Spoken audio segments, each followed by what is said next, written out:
जैसे कि मैंने यहाँ पे लिखा हुआ है कि Jio financial and BlackRock will eat everyone in fintech space.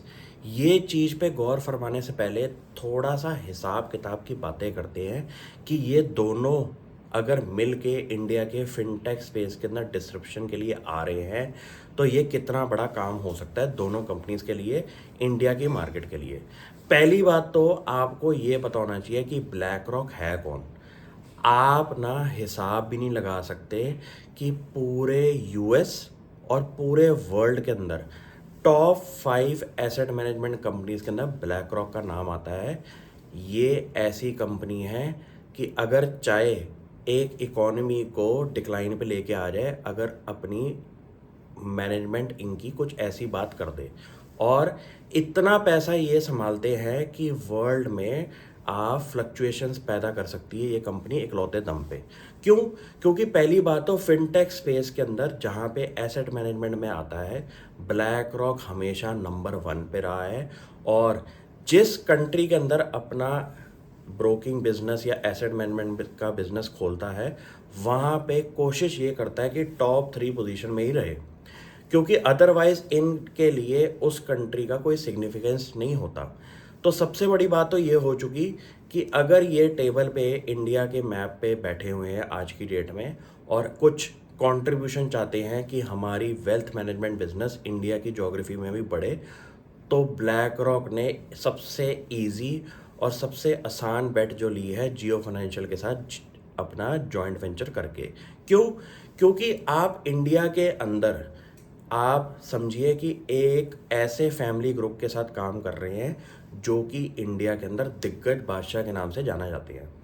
Reliance industries का जो बच्चा है जियो फाइनेंशियल, वो फिनटेक स्पेस के अंदर अभी एक ऐसा इकोसिस्टम क्रिएट कर रहा है कि अगर पैसे के रिलेटेड कोई भी चीज़ है तो जियो फाइनेंशियल सर्विसेज उस चीज़ में अपना सिक्का बिठाएगा।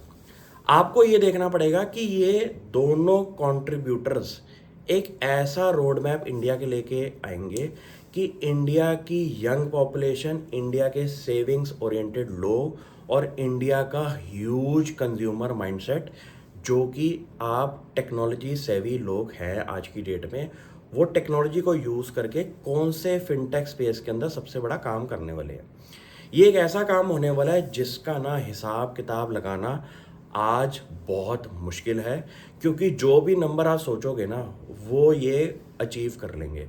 तो नंबर एक ऐसा सोचिए कि आपका ना दिमाग हिल जाए कि जब ये टेबल पे काम शुरू करेंगे तो कितना बड़ा नंबर होगा।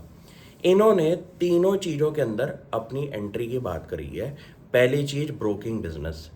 आज की डेट में हर घर में डीमैट लोगों को खोलना आ गया है, लोगों को ऐप्स यूज़ करनी आ गई है कि कैसे बाय और सेल करना है। तो जो मेजर एजुकेशन का काम था ना, वो पुराने ब्रोकिंग फर्म्स कर चुके हैं। जियो फाइनेंशियल का दिमाग समझिए कि वो काम करता कैसे है। पहले तो ना वो फर्स्ट मूवर एडवांटेज नहीं लेता, वो पुराने प्लेयर्स को कहता है कि तुम आराम से लोगों को सिखा दो क्या काम है, कैसे काम करना है। उसके बाद उस चीज़ को समझने के बाद मैं अपनी एंट्री लूँगा। क्यों? क्योंकि फर्स्ट मूवर एडवांटेज में कोई पैसा नहीं कमाता। हमेशा जो पैसा कमाता है वो जो बाद में आता है उसका पैसा भी कम लगता है बिजनेस के अंदर, क्योंकि लोगों को पहले ही पता होता है कि डीमैट कैसे खुलेगा और कितना मार्केटिंग स्पेंड आपका कम करना पड़ेगा लोगों को फिर से जागरूकता पैदा करने के लिए। यहाँ पे जियो फाइनेंशियल की ये जो प्ले है वो अपने इकोसिस्टम के अंदर ही कोशिश करेंगे पूरी की पूरी गेम को चलाने के लिए। उनके पास जियो के फ़ोन्स हैं, जियो के सब्सक्राइबर्स हैं। सबसे फर्स्ट उनकी चीज़ रहेगी कि इन लोगों को अपनी वैल्यू एडेड सर्विसेज करके अपने कस्टमर्स बनाएं। यहाँ पे broking business, wealth management business और जितने भी बिजनेसेस होंगे पैसे को लेके, जियो फाइनेंशियल का सबसे की फोकस एरिया वही है। इनको ये समझ में आ चुका है कि पीछे का दिमाग ब्लैक रॉक का है, क्योंकि वो टेक्नोलॉजी लेके टेबल पे लेके आएंगे, जियो फाइनेंशियल अपना नेटवर्क लेके आएगा और ये दोनों मिलके एक डेडली कॉम्बिनेशन लेके आएंगे। अब इंटरेस्टिंग चीज़ क्या है कि शेयर को आपने 395 तक ले गए और वहाँ से अब डिक्लाइन पे 20% के डिक्लाइन पे लोगों का विश्वास टूटना शुरू हो चुका है इस कंपनी से। आपको ना ये समझना पड़ेगा, शेयर बाजार का काम ना कोई 6 महीने का काम नहीं होता कि शेयर भागा और वो भागता ही रहा। वो शेयर स्टेशन पे आके रुकेगा, पुराने यात्रियों को उतारेगा, नए यात्री बैठेंगे। ऐसे ही गेम आगे बढ़ती रहती है और पेशेंटली जो बंदा ट्रेन में बैठा हुआ है वही आगे जाके एंड डेस्टिनेशन का स्वाद उठाएगा।